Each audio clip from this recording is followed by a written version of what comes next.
Alors la méthodologie, c'est, comme je l'ai dit, d'identifier d'abord quelles sont les données utiles pour prospecter, fidéliser, développer vos ventes.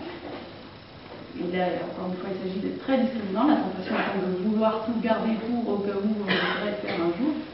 Alors, on se rend compte qu'il est plus facile de commencer petit à petit et faire évoluer la base de données au fur et à mesure de ses besoins.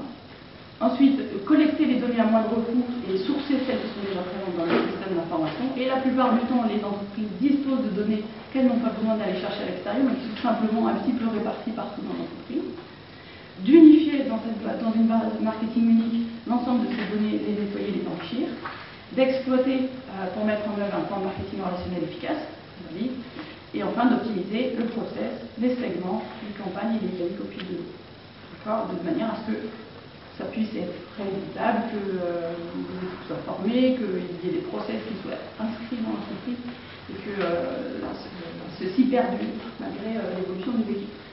Donc les conseils de mise en œuvre pour éviter les erreurs les plus courantes, c'est d'abord de mettre une équipe en place, de mettre en place une équipe transversale qui va pouvoir donc traiter tous les aspects du sujet, puisque encore une fois la data est produite et exploitée par tous les départements de l'entreprise.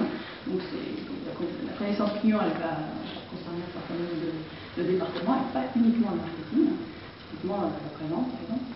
De partager une vision claire pour que, d'abord pour fédérer autour du projet, autour d'une vision unique de voilà l'image dans laquelle on va arriver, c'est cette vision cible vers laquelle on doit tendre, et ce qui veut permettre aussi de faire ce qu'on appelle une feuille de route, c'est-à-dire quelles sont les étapes à mettre en œuvre pour arriver à cette vision cible. Et voilà, de faciliter l'adhésion au projet à travers une vision unique, cible, qu'est-ce que ce serait. Voilà. Ensuite, comme tout projet un petit peu transversal, ça va être d'éduquer, de former, d'accompagner le changement, et puis de partager des best practices, des retours d'expérience, voilà, de faire évoluer un petit peu le projet, et puis enfin de formaliser et de créer des documents d'échange, encore une fois, pour que cet effort-là, structurant, il perdure dans le temps, et que ce ne soit pas juste le bébé d'une équipe pilote, mais que cette connaissance client, elle perdure malgré les aléas des mouvements d'une équipe. Et donc ça va être de créer des documents d'échange, de la méthodologie, de définir les rôles, qui fait quoi, etc. Et de mesurer, de suivre les indicateurs de ce que fait le client. Voilà, j'en ai terminé.